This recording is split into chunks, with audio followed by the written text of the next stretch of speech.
자, 오늘부터 2016 정보보안 취업 지도를 들어갈 겁니다. 0편이니까 세팅이에요, 세팅. 리스크를 해칭하지 못하는 자는 기회도 못 살린다. 우리가 지금 빠르게 중거점이 변하는 상황이 있죠. 그렇기 때문에 빠르게 적응을 해야 되는데 뭔가 과거의 규칙들이 안 통하기 때문에 빨리 적응할수록 탐색을 많이 하고 빨리 적응할수록 그 자원을 가장 많이 얻을 수가 있습니다. 정보를 제일 많이 획득할 수 있습니다. 이 과정에서 리스크를 해칭하면서 가야 되는데 저는 기본적으로 리스크를 해칭하지 못하는 사람은 기회도 못 살린다라고 생각을 합니다. 전략이나 초기 세팅을 할 때 대부분의 것들이 뭐 하냐면은 치명적인 되돌릴 수 없는 실수가 안 되게끔 리스크를 해칭하는 거예요. 그래서 치명적인 실수를 배제하고 시작을 합니다. 이거가 안 되면은 에너지 효율성이 안 나와요. 그럼 이 다음 단계에서 퍼포먼스를 해야 되고 그 다음 단계에서 좋은 결과를 그 퍼포먼스 중에서 선택을 해야 되는데 그게 안 되는 형태가 되는 겁니다. 그래서 순서대로 따지면 배제, 집중, 그리고 그 집중된 거에서 나온 퍼포먼스에서도 절제를 하는 이 3단계를 보통 거치거든요. 그 다음에 이제 피드백을 하는 거죠. 그런데 이것도 안 되면은 그 다음 퍼포먼스와 그 다음 절제도 할 단계로 못 들어갑니다. 이후에 뭐 해야 되냐면 이걸 동시에 해야 되거든요. 동시성으로 실시간으로. 그때 이제 보통 우리가 인프라가 필요한 거죠. 그래서 저는 닥쳐오는 지금의 재앙들을 눈뜨고 보는 자에겐 미래가 없다고 생각을 합니다. 그리고 대다수 제가 본 일을 잘하는 사람들이거나 아니면 돈을 많이 버신 분들 특징은 이런 것들을 절대 그냥 방치하지 않으세요. 무조건적으로 미리미리 대응해 있습니다. 그러니까 저도 그런 행동을 하지 않을 겁니다. 미래는 지금 내가 하는 행동의 결과일 뿐이니까. 단지 원하는 상상대로 세상까지 결합된 형태의 미래는 안 되겠지만은 내가 통제한 행동의 결과에 대해서는 미래가 어느 정도 예측이 되죠. 그래서 내부 시스템에선 예측이 됩니다.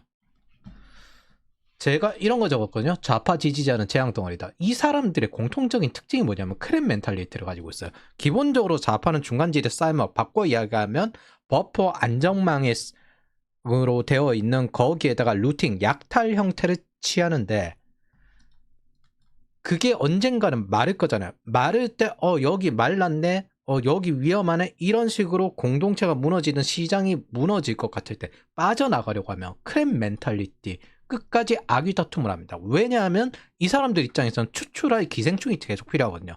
그걸 절대 못하게끔 막는 형태를 가지고 있어요. 나만 죽을 수 없지, 물귀신이죠. 보통 이런 사람들 이거 보면은 일반인은 환율이 방금 뭐 얼마 올랐네 이런 거 신경 안 써도 된다 라고 이야기를 하는데 이런 족속들은 그냥 죽게 내버려 두십시오. 가르치려고 하지 말고. 근본적으로 이들은 리스크 해칭을 방해합니다. 그걸 안 하게끔 최대한 움직이지 않게끔 해요. 이런 재앙 덩어리들을 주변에 두면요, 날이 갈수록 떨어집니다. 크랩 멘탈리티니까. 정말 좋은 관계라는 거는 서로 상호작용하면서 둘이 같이 성장하는 상황을 마주하게 됩니다.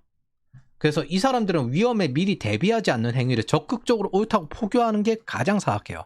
자신만 죽지 않기 위해서 타인을 죽게 만듭니다. 관계할수록 나락으로 가는 쪽으로 넘어가게 됩니다. 즉 인생에서 가장 정리하고 차단해야 될 족속들입니다. 자, 그럼 우리가 다음 시대에 대비해야 될 중거점은 AI 시대도 있고 미국, 중국, 유럽의 전시 체제, 이제 전시 체제화하고 있어요. 전부 빠르게 생산을 하기 위해서 전시 체제 시스템을 갖추려고 노력하고 있습니다. 그리고 지금 이제 마주한 건 좌파 배급 정부, 그리고 중국과 미국의 하이브리드 대전이죠. 이 상황에서 우리가 미리 대비해야 될 건 다음과 같습니다. 또한 이건 AI 스쿨랩으로 앞으로 들어올 새로운 학생들을 위해 제공해야 될 부분들이에요. 그렇지 않으면 일하는 의미가 없어요. 왜냐하면 지금 일하는 사람을 망하게 만드는 구조가 기본적으로 좌파 배급 정부이기 때문에.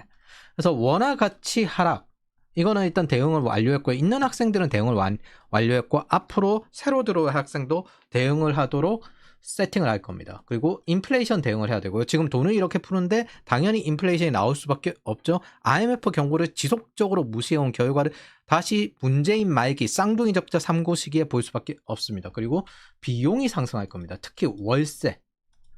지금 폭등하고 있습니다. 전세가 죽어가고 있기 때문에. 네 번째, 양극화와 계급 이동성 사다리가 파괴되고 있고요. 그리고 한국 시장의 경직성, 늦은 인프라와 보안 도입을 이야기하는데 네거티브 규제가 미국인데 그게 장점이 뭐냐면 한번 무너질 땐 잘 무너져도 회복 탄력성이 너무 강해요. 그래서 금방 복구가 됩니다. 근데 한국은 강건성을 추구한 포지티브 규제를 택하는 대신에 지속적으로 천천히 죽어가요. 그리고 죽어가서 이제 틀 자체를 완전히 바꾸지 않으면 안 되는 상황인데 이게 못 바꾸는 형태, 회복 탄력성이 없는 형태가 됩니다. 이게 2022년부터 계속 경고했던 걸 지금 대응하는 건데 영 방법이 안 보입니다. 결국에는 이 시장은 장기적으로 말라갈 수밖에 없을 겁니다. 혹은 붕괴시키고 난 다음에 가거나. 자, IT는 특히 보안은 경제 이슈 대응을 잘해야 돼요. 그래서 범죄자의 유혹에 빠지지 않습니다. 괜히 돈 안 되는 거 자꾸 자기 좋아한다고 하다가 뒤늦게 나이 들어가지고 하는 사람들 많이 봤거든요. 굳이 그렇게 할 필요 없습니다. 그래서 이걸 적극적으로 공동체로 돕고 기회를 확대시켜 나가는 게 우리의 정체성입니다. 그리고 그 시장은 한국 시장 안에서 갇혀 있는 것도 아니고요. 그래서 가난은 있잖아요. 신도 못 구해요. 사람이 리스크 해칭을 안 하면은 스스로 그 상황에서 시스템 종속이 되어버리는데 거기서 움직이지 않게 됩니다. 결국에는 왜? 움직일 수가 없게 되어버렸으니까. 죽을 때까지 끝까지 움직이고 끝까지 생각하고 방향만 맞다면 1이라도 하면 좋아지거든요. 그런데 이게 당장 탐색을 생각하지 말고 성공만 머릿속에 있기 때문에 이게 성공이 안 된다. 내가 성장하는 목적이 아니다. 이렇게 생각하면서 안 나옵니다. 특히 지금같이 세상이 빠르게 변화하는 시기에는요. 되든 안 되든 무조건 탐색을 빨리 해야 됩니다. 나중에 정리가 되고 정형화되면 기회에 그 탐색된 정보의 우위는 사라집니다. 그래서 초반에 공백이 많을 때 달려야 되고 이때 가지고 스노우볼이 굴러요. 그러니까 지금 제일 공수가 많이 들어가는 시기입니다. 지금은 슬로우 스타트가 불리한 시기고요. 최대한 빨리 움직여야 됩니다. 그리고 먼저 움직이는 자가 할인율을 극복할 수 있습니다. 변화되는 이 할인율. 자, 상황을 보면요. 소비 쿠폰의 원인은 좌파 지지자들의 배급력입니다. 이걸 숨기기 위해서 원달러 환율에 지금 집중을 시키고 있는 건데 사실 달러 환율만 지금 작살난 게 아니죠. 전 세계 러시아 화폐 대비해서도 원화 가치가 지금 하락한 상태죠. 왜 그랬어요? 배급력 때문에. 이런 거. 정부 지원금 고작 650만 원 이거 주냐? 이렇게 하면서 이런 배급력 때문에. 그리고 이런 거. 소비 쿠폰 때문에 지자체 예산들 지금 작살났고 부족해가지고 뭐냐면 재난 지원금까지 끌었었습니다. 중앙정부 예산이 아니기 때문에. 중앙정부와 지방정부 예산을 합쳐서 소비 쿠폰을 주는 건데 이게 우리나라의 최대 문제점이죠. 지방정부 예산을 중앙정부가 마음대로 할 수 있는 거. 심지어 그거 지방정부에서 걷어서 중앙정부가 쓰는 거거든요. 이게 우리나라 중앙정부의 근본적인 문제점입니다. 그리고 이 지자체들이 또 빚을 내면서 계속해야 되고 지금 재정 자립도 7%인 곳에서 민생지원금을 계속 또 주겠다고 하고 있습니다. 그리고 이런 것들. 이 원달러 환율이나 이런 것들 뭐 때문이에요? 근본적인 원인은 저걸 지지하는 정치 세력이 있었다. 좌파 지지자들의 배급력이 원인인 겁니다. 정치가 경제까지 온 거지. 경제가 정치로 넘어간 게 아니에요. 이게 제명인의 마을 댓글들이거든요. 이거 보시면 와 이런 사람들이 좌파 지지자들이구나. 이런 사람들과 상종하지 않는 게 리스크 해칭의 가장 첫 번째입니다. 그래서 지금 저런 거 살려두겠다거나 분명 좌파 정치인들은 스스로 좌파 지지자를 착취합니다. 근데 그런 것들을 살려주겠다거나 동정하거나 저들이 정신 차려서 다 같이 잘 되어야 한다고 황금률 전략을 추구하는 족속들은 같이 처단해야 됩니다. 구조조정이 되면 안 된다라고 이야기하는 사람들이에요. 회사에 일 안 하는 프리라이더가 끝까지 있어야 된다. 그거 상사까지 계속 가야 되고 위로 되고 정년 연장되어야 된다. 이걸 이야기하는 사람들입니다. 필패 전략이자 같은 재앙 덩어리예요. 이걸 이야기하는 사람들은 상종하면 안 됩니다. 이들이 이토록 발광하는 이유는 뭐 때문이다? 자기들도 알거든. 내가 가진 배급력이 여기에 영향을 미쳤다. 무엇보다 이미 평형을 이유로 해서 이 상황이 계속 상호작용으로 지속이 되기 때문에 매 순간 사이클이 돌수록 스케일이 확대될 겁니다. 즉 말기에 가서는 붕괴되기 직전에 이 문제가 더욱더 크게 터지게 될 거예요. 그래서 그것들을 여러분들은 미리 대비를 하셔야 됩니다. 우리는 타이밍은 예측할 수 없지만 2027년까지 확장 재정을 하고 이걸 막을 수 없다는 건 알 수 있습니다.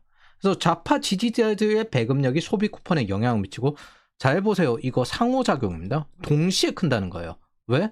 이미 여기서 안정화되어 버렸으면, 이 악순환으로 안정화되어 버렸으면은 이 상태로 반복 순환할수록 더더욱 순환 크기가 커집니다. 자, 그리고 통화량이 증대되고 원화 가치가 하락되고 채권 금리가 상승하고 자본 이탈이 가속화되고 원달러 환율이 상승하고 각종 자금을 또 동원해서 저걸 맡겼다고 하니까 세금, 보험료, 인플레이션으로 비용 상승이 더더욱 되고 일자리는 점점 줄어들게 되고 비용이 상승했기 때문에 기업이 버티지 못하는 거죠. 그리고 다시 일자리가 없으니까 좌파 지지자들 배급력으로 이렇게 순환이 계속 돌게 될 겁니다. 그리고 순환할수록 더더욱 더 강력하게 될 거고, 이렇게 강력하게 접근성이 생긴 경우에는 쉽게 해결이 안 돼요. 그냥 붕괴가 되어야 됩니다. 되지 않으면 해결이 안 나요. 자, 그래서 현재 시스템은 전체적으로 생산성이 하락되고 감쇄 중입니다. 애초에 프리라이더들이 많기 때문에 이 공동체 자체가 잘 돌아가지 못해요. 그래서 구조조정, 좀비들을 구조조정하는 게 필요합니다. 좀비 기업, 좀비 좀비 프리라이더들, 좀비 배급 각종 세금으로 먹고 사는 족속들, 구조조정이 필요합니다. 좌파 정치인은 지금 권력으로 시스템을 탈출해 있는 상태고 대다수는 시스템에 종속되어 있죠. 그리고 생산성, 자립 역량으로 시스템을 탈출하자는 게 우리가 보통 서포트하는 것들입니다.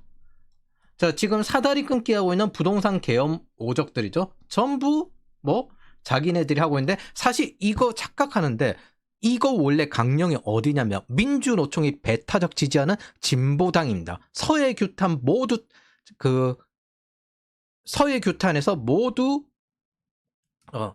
규탄에 참석하지 않은 진보당이 이 일을 한 겁니다. 민주연구원장 최근에 나왔죠. 여당 싱크탱크 수장. 부동산 투자 엄청 잘하는구나. 그래서 법인까지 만들어가지고 엄청 잘하는구나.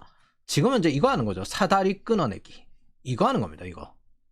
그리고 이거 좌파 지지자들. 문제는 이 공동체 전체에 벌어지는 일이기 때문에 여러분들도 당할 수가 있다는 겁니다. 그럼 어떻게 해야 된다? 인재 유출 단계로 넘어가야 돼요. 한국이 붕괴되는 구조에 대해서 전에 한번 이야기한 적이 있습니다. 이 마지막 단계가 보통 인재 유출 단계인데 한국에서는 단 한 번도 대중 세금을 증대시킨 사람들 중에 좋은 의도든 나쁜 의도든 일제시대, 조선시대에서부터 쭉 내려와서 일제시대, 그리고 이승만 정권, 그 다음 전두환 정권, 이런 식으로 넘어가서 단 한 번도 간접세 올린 정권 중에서 곱게 끝나는 경우 본 적이 없습니다. 단 한 번도 곱게 끝나지 않아요. 그런데 그 과정에서 오랜 기간 쭉 버틴단 말이죠. 그거를 괜히 버티지 말고 여러분들 어떻게든 이걸 해칭하는 방법을 찾아내야 될 겁니다.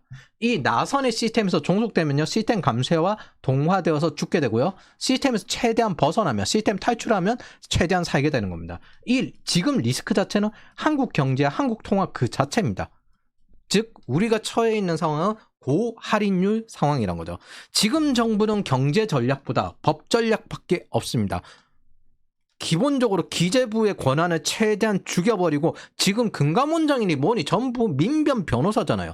간첩들 옹호하던 변호사들이었잖아요. 시간 끌기 하던, 이재명 시간 끌기 재판하던 변호사들이었잖아요. 부동산 투자로 잘 먹고 잘 살던 그냥 민변 변호사들. 즉 착근성, 의존성 이 상태에서 있으면은 최악의 선택으로 시스템 감쇄가 된다는 겁니다. 그래서 변화가 일어나기 전에 미리 준비하고 선행화, 이 할인율에 대응하는 건 미리미리 예정되어 있기 때문에 선행화 예방이 전부입니다. 변화가 일어나기 전에 뭐죠? 시스템이 붕괴되는 변화, 이게 일어나기 전에 정보 지원과 기회 비용을 최대한 제거하는 겁니다.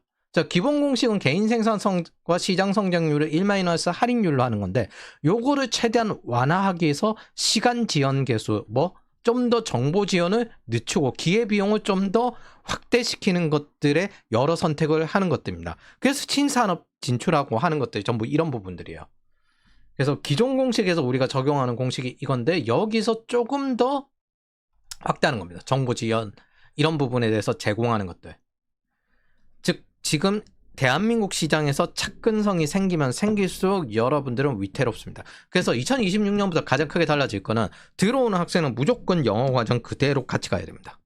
동시성으로 가야 돼요. 변화하는 이런 시기에는 특히 공부하고 달리는 게 아니라 달리면서 공부하는 게 제일 중요합니다. 자, 그리고 2025년 정보보안 취업지도를 보십시오. 정보보안 취업지도 초기에 들어가면요, 이게 끝쪽인데 직업편, 산업편, 한국편 이렇게 들어가기 전에 정치편이 들어갔어요. 금리의 정치와 정치편. 정치편이 먼저 들어가고 거기서 쭉 내려왔습니다. 작년부터 특징이 정치편이 들어갔어요. 한국 정치에서 국제 정치로 넘어가고 금리의 정치와 산업편, 직업편 이렇게 내려왔습니다. AI와 우주, 조선, 방산, 사이버 보안, 이게 지금 정치와에 관련돼 있는 안보에 관련돼 있는 부분이죠. 이런 산업들이 클 겁니다. 앞으로 안보에 관련되어 있는 산업들이 클 거예요. 경제도 정치화되는 걸 지금 이야기를 했습니다. 2026년을 앞둔 지금 그 흐름이 달라졌냐 기억을 해보십시오. 지금 미국은 매달 200명씩 시민권을 박탈하겠다고 5년치 SNS와 10년치 이메일을 보고 입국을 하겠다고 하고, 북한식 토지거래 허가제가 지금 진행되고 있고, 주담대 대출 불가로 잔금 지급이 불가능해져서 분양을 못 받고 있습니다. 그리고 사실 신생아 대출과 신혼부부 이거 대출까지 지금 축소되고 있고요.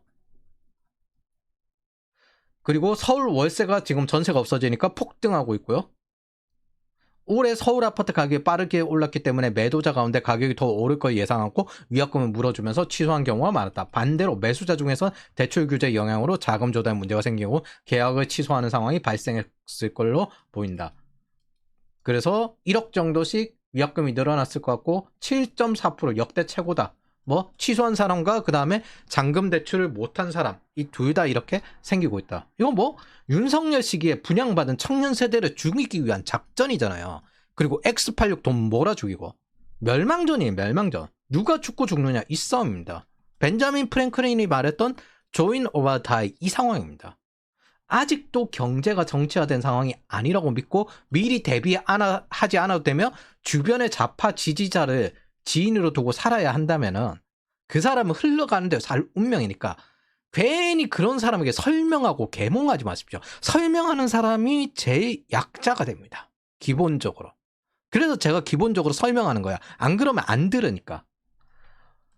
황금률은 그만하고 죽게 두십시오. 한국의 구조조정이 필요한 시점입니다. 그러니까 여러분들은 설명하지 마십시오. 유튜브 같은 거는 킬링타임 할 때 보통 보기 때문에 설명하지 않으면은 대다수 잘 안 봐요. 실제로 들을 그 생각이 있는 사람들은. 그게 아니면은 아예 그냥 선동을 강하게 하거나, 나랑 맞아. 그게 보통 이제 좌파 지지자들이 저희 매불쇼, 김어준 이런 쪽에서 듣고 싶은 소리 해주는 거죠. 자, 여러분들은 듣고 싶은 소리는 어떻게 하면 살아남을 수 있습니까? 어떤 준비를 해야 됩니까? 그런 것들이기 때문에 거기에 관련돼서 이야기를 해드리도록 하겠습니다.